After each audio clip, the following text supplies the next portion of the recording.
Hello everyone, welcome back to my channel. तो जैसा कि आप लोगों को पता है, हमारे एग्ज़ाम में सिर्फ 2 से 3 दिन ही रह गए हैं। जिनका एग्ज़ाम 22 को लगा हुआ है उनके लिए तो सिर्फ 2 ही दिन है, आज का और कल का। और जिनका 23 को लगा हुआ है उनके लिए 1 दिन एक्स्ट्रा मान सकते हैं। और लेकिन वो जो 1 दिन होता है ना, वो कुछ ज़्यादा ही प्रेशर में निकलता है, तो वो दिन ना के बराबर ही होता है मेरे हिसाब से। तो क्योंकि जब मेरा सेकंड डे में एग्ज़ाम आया है तो मुझे भी बहुत स्ट्रेस रहता है। पूरा दिन पता है एनालिसिस देखने में ही जाता है कि चारों शिफ्ट कैसे आई हैं, अभी पहली शिफ्ट हो गई होगी, अभी सेकंड हो गई होगी, अभी थर्ड हो गई होगी। पूरे दिन यही टेंशन रहती है। तो पहले दिन एग्ज़ाम आ जाए मेरे को तो वही सही लगता है, क्योंकि थोड़ी सी टेंशन कम रहती है, फिर ज़्यादा हम एनालिसिस पे ध्यान नहीं देते हैं। तो ठीक है, अभी मेरा एग्ज़ाम तो 22 को ही लगा हुआ है। बाकी मैं आप लोग के साथ नेक्स्ट वीडियो में शेयर कर दूँगी टाइम स्लॉट वगैरह और कल के लिए क्या कुछ हमें करना है क्या नहीं। बाकी अभी अगर हम बात करें तो इस वीडियो में हम क्या करेंगे, एक तो ये मैंने कल एक मॉक टेस्ट लगाया था, मॉक टेस्ट नंबर 4, इसका हल्का फुल्का एनालिसिस करेंगे। इसके अलावा मैं आप लोगों को इन्फॉर्म करना चाहती हूँ कि कल जो एक मॉक टेस्ट मैंने और लगाया था, मैं डेली 2 मॉक टेस्ट लगा रही हूँ ना, तो स्मार्ट कीड़ा का मैंने ये वाला लगाया था, लाइव है, ये अभी भी लाइव है, 21 तारीख तक 3:30 बजे तक सुबह तक लाइव है। आप लोग इसको आज लगा सकते हो अगर लगाना चाहो तो। इसमें जो मेरा स्कोर रहा है वो 60 रहा है और परसेंटाइल 83.27 रही है। इसमें जो इंग्लिश आई हुई थी गाइस, वो अलग ही लेवल की थी। मेरे पास बस इसकी इंग्लिश के लिए वर्ड्स ही नहीं है, मतलब मुझे एग्ज़ाम रेलिवेंट नहीं लगी वो।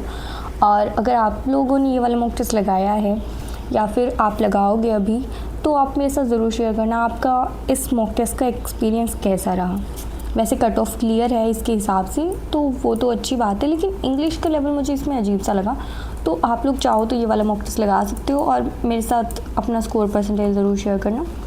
उसके अलावा गाइस अगर हम बात करें तो गाइडली पे अभी फ़िलहाल मॉक टेस्ट लाइव हैं, स्लॉट नंबर 1, स्लॉट नंबर 2 और ये 3, 4, मतलब 4 मॉक टेस्ट लाइव हैं। अगर आप चाहो तो इनको लगा सकते हो। बाकी मैं आप लोगों को सजेस्ट करूँगी कि आप ये वाले मॉक टेस्ट मत लगाना, क्योंकि एक तो इनका बहुत ज़्यादा हाई लेवल मिलेगा। क्योंकि SBI PO वाला मैंने एक शिफ्ट का लगाया था, चारों तो मैंने नहीं लगाया, क्योंकि मुझे पता था अगर मैं ये लगाऊंगी ना तो मेरा दिमाग वैसे ही ख़राब हो जाएगा, फिर कोई फ़ायदा नहीं है। तो इसलिए मैंने एक ही मॉक टेस्ट लगाया था, और वो भी सिर्फ उसमें भी अच्छा स्कोर नहीं रहा था कुछ बहुत अच्छा, क्योंकि बहुत ही हाई लेवल डाल रखा था उन्होंने। और क्वांट्स की जो DI डाल रखी थी ना, वो तो ऐसी डाल रखी थी, मेंस वाले डाल रखी थी, तो वो एग्ज़ाम रिलेवेंट नहीं था कुछ भी। तो इसलिए ये वाले मॉक टेस्ट मैं आपको सजेस्ट करूँगी, अगर आपको लगाना है, प्रैक्टिस के लिए लगाना है, तो आप जा सकते हो इनके साथ। लेकिन इसका लेवल आप एग्ज़ाम से मैच मत करने की कोशिश करना, क्योंकि ये बहुत ज़्यादा हाई लेवल डालते हैं लास्ट डे में, और लास्ट डे में हमें इतना हाई लेवल करना नहीं होता। मैं आपको सजेस्ट करूँगी कि आप लोगों के पास जिस भी प्लेटफॉर्म के मॉक टेस्ट है, टेक्स्ट बुक, स्मार्ट कीड़ा, ऑलिव बोर्ड, गाइडली या किसी भी अदर प्लेटफॉर्म के, तो आप उसी प्लेटफॉर्म के मॉक टेस्ट लगाओ। और ऐसे मॉक टेस्ट लगाओ या तो प्रीवियस ईयर वाले, जिससे आप मॉक टेस्ट दो तो आपका स्कोर बने और परसेंटेज आपकी अच्छी आई, तो आपका कॉन्फिडेंस बूस्ट हो। लास्ट के 1-2 डेज़ में आपको ऐसे ही मॉक टेस्ट लगाने चाहिए।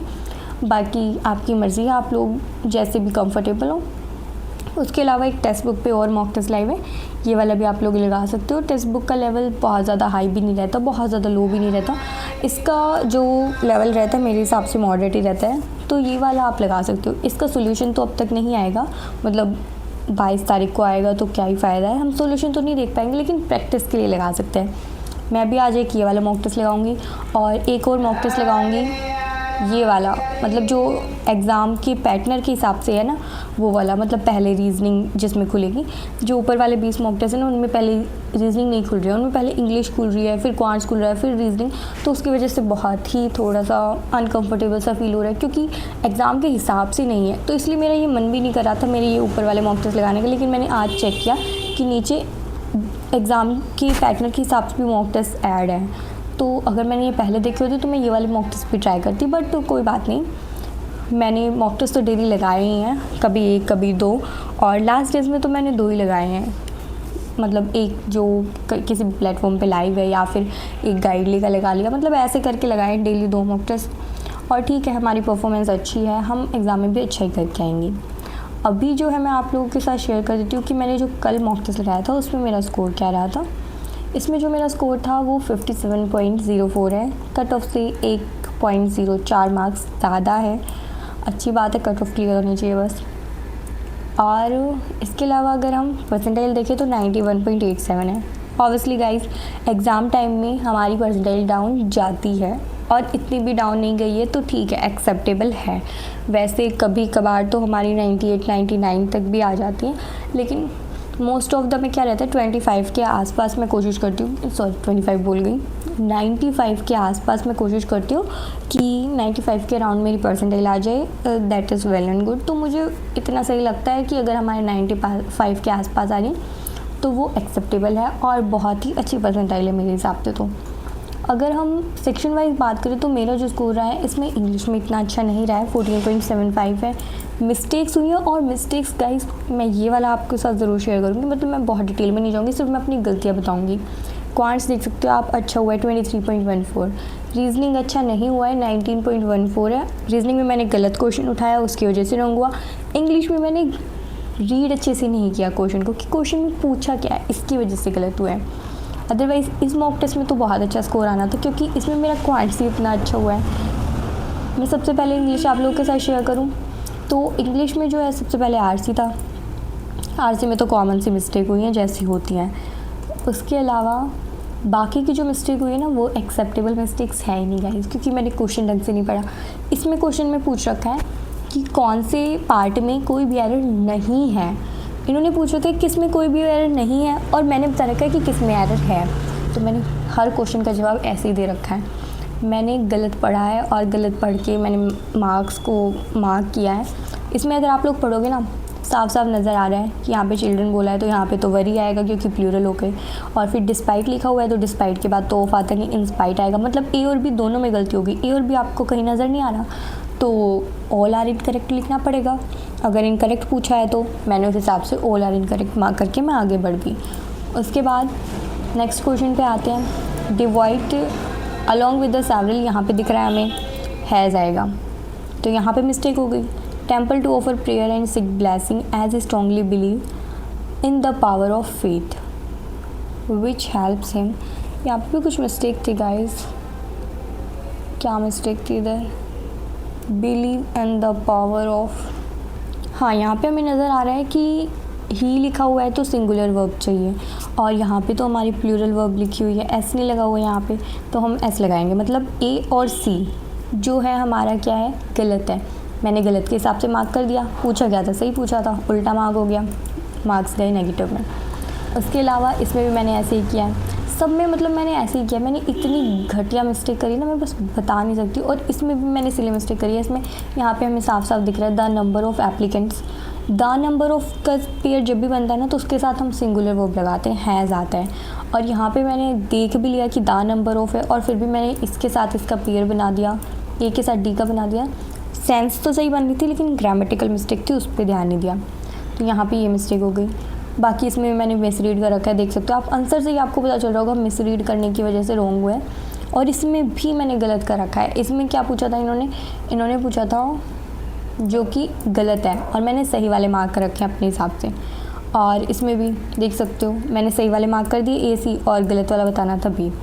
तो इंग्लिश का तो मेरा बेड़ा गर्क किसी वजह से हुआ है, क्योंकि मैंने क्वेश्चन ढंग से नहीं पढ़ा। आप लोग देख सकते हो 1 2 3 4 5 6 7 क्वेश्चन मैंने इस तरीके से रॉन्ग किए हैं, 6 7, तो ऑब्वियसली नेगेटिव में जाने थे, इंग्लिश ख़राब होना ही होना था। क्वांट्स की बात करें तो क्वांट्स तो अच्छा ही हुआ है, नॉर्मल जैसा आता है वैसा ही आया हुआ था। मतलब बहुत इजी भी नहीं था, बहुत मुश्किल भी नहीं था, जैसा पीओ लेवल का तो वैसा ही था। मैं सिर्फ मिस्टेक्स बताऊंगी इस मॉक टेस्ट में। तो आगे हम बढ़ते हैं। इस वाले को, ये क्वेश्चन मैंने बहुत देर तक पढ़ा, मतलब 7 मिनट तो नहीं पढ़ा होगा गाइस। ये वाला जो है बनाई भी है, पज़ल सॉल्व करी है, 6 मिनट में लगभग हुई होगी ये, 5 से 6 मिनट में। फिर 1-1.5 मिनट मैंने इसको पढ़ा है, और फिर उस टाइम मेरा दिमाग काम नहीं कर रहा था, इसलिए मैंने इसको स्किप भी किया लास्ट में। और लेकिन बाद में देखा ना तो आराम से समझ आ गया था। इसमें मैंने 4 मिनट 4 सेकंड लगाई है, चलो ठीक है। ये इसमें भी टाइम वेस्ट नहीं हुआ, इसमें 1 मिनट 1 सेकंड। उसके बाद ये सिलोगिज्म इनइक्वालिटी के क्वेश्चंस हैं। किसी पज़ल में मेरे हिसाब से मैंने टाइम वेस्ट किया था, किसी में भी नहीं किया, पता नहीं गाइस, शायद मैंने उसी में ज़्यादा टाइम लगा दिया और फिर इतना टाइम बचा नहीं। वैसे अगर रीजनिंग में मैं ये वाली पज़ल ना उठाती, क्योंकि इसमें मुझे 7 मिनट लगी हैं, अगर मैं इसकी जगह पे ये वाली पज़ल करती ना, ये 14% वाली, ये बहुत इजी थी। मैंने इसको बाद में किया ना, विद इन 2 to 3 मिनट्स हाँ हो गई थी ये। और ये वाली भी बहुत ईजी थी, ये भी आराम से बन गई थी। मतलब इसमें डाटा ज़्यादा दे रखा है, डाटा ज़्यादा देने की वजह से आराम से सॉल्व हो गई थी। मुझे वैसे डाटा ज़्यादा देख के थोड़ी सी बड़ी लग रही थी, लेकिन ईज़िली सॉल्व हो गई थी। तो उसकी जगह पे मतलब वही है, सिलेक्शन अगर पज़ल का अच्छा हो जाता है तो आपकी रीजनिंग में अच्छे मार्क्स आ जाते हैं। गलत पज़ल सेलेक्ट कर लेते हो तो मार्क्स कम चले जाते हैं। तो ठीक है गाइस, मैंने आप लोगों को अपनी मिस्टेक्स बता दिया। मिस्टेक्स पे ही हमें ज़्यादा फोकस करना होता है। आप इंग्लिश में ध्यान रखना, क्वेश्चन ढंग से पढ़ना। मैं आप लोगों को यही सजेस्ट करूँगी और मैं भी ध्यान रखूँगी। एग्ज़ाम से 2 दिन पहले मेरे से ये मिस्टेक हुई है, तो ऑब्वियसली मुझे इस चीज़ पे ध्यान देना ही चाहिए, इसीलिए मुझसे अभी ये मिस्टेक हुई है। ठीक है, तो ठीक है गाइस, इस वीडियो को हम यहीं एंड करते हैं। आपको कोई भी डाउट हो तो आप कमेंट सेक्शन में पूछ सकते हो, मैं आपका रिप्लाई कर दूँगी। उसके अलावा आप लोग अच्छे से अपनी तैयारी करते रहो। All the very best guys for your IBPS PO pre exam.